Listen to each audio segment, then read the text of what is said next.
Perkenalkan, nama saya Samsidar Basri, calon guru penggerak angkatan 11 dari Provinsi Maluku. Kali ini saya akan menyampaikan tugas koneksi antar materi modul 1.1 dan 1.2 Filosofi Pendidikan Ki Hajar Dewantara, nilai dan peran guru penggerak. Selamat menyaksikan.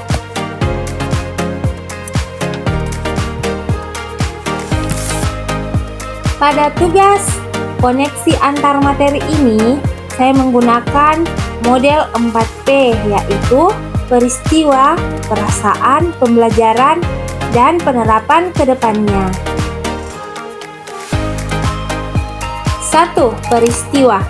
Momen yang paling penting atau menantang atau mencerahkan bagi saya dalam proses pembelajaran modul 1.1 hingga modul 1.2 dan kaitan antara modul 1.1 dan 1.2 yang saya pahami adalah momen yang paling penting atau menantang atau mencerahkan bagi saya adalah proses pembelajaran modul 1.1 hingga modul 1.2 adalah ketika saya memahami maksud dari filosofi Ki Hajar Dewantara, bahwa murid terlahir dengan kodratnya masing-masing, sehingga guru hanya bisa menuntun tumbuhnya kekuatan kodrat tersebut. Peran pendidik diibaratkan sebagai seorang petani atau tukang kebun yang tugasnya adalah merawat sesuai kebutuhan dari tanaman-tanamannya agar tumbuh dan berbuah dengan baik. Tentu saja beda jenis tanaman beda perilakunya.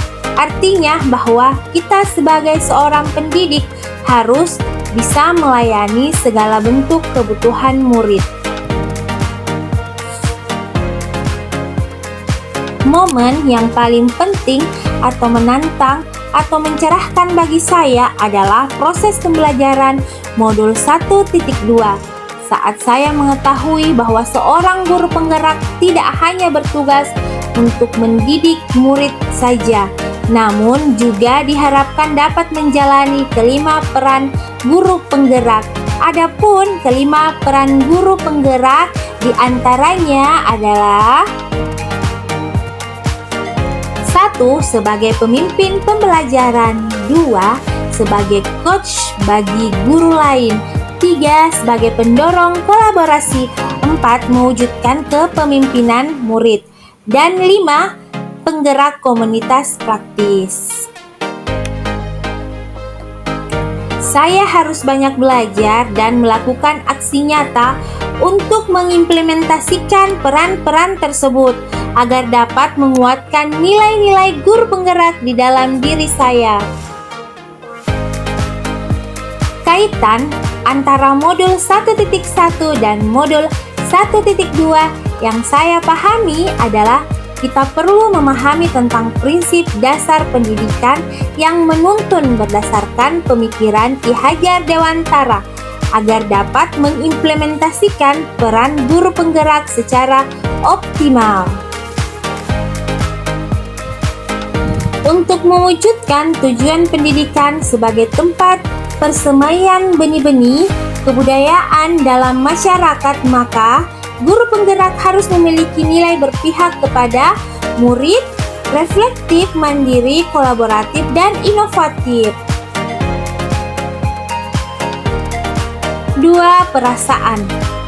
Saya tidak lagi menganggap keberhasilan adalah mendidik diukur dari ketuntasan belajar siswa pada aspek kognitif, melainkan melihat semua aspek.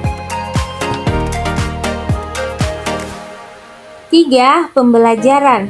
Sebelum momen tersebut terjadi, saya berpikir bahwa seorang guru dikatakan gagal dalam mendidik ketika ada muridnya yang mendapatkan nilai rendah pada mata pelajaran yang ia ampu.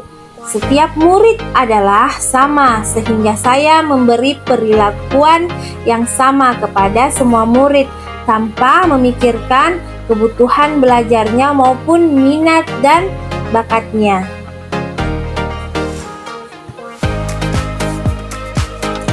Sekarang, saya berpikir bahwa murid terlahir dengan kekuatan kodratnya masing-masing. Mereka memiliki keahlian di bidangnya masing-masing.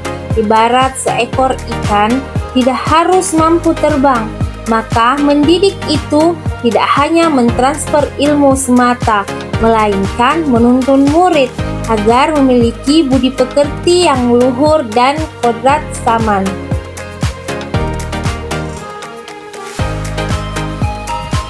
Murid memiliki karakteristik yang beragam. Kebutuhan belajar mereka juga beragam, maka guru harus memberikan pembelajaran yang sesuai dengan kebutuhan murid, serta memperhatikan kodrat alam dan kodrat saman murid. 4. Penerapan ke depan.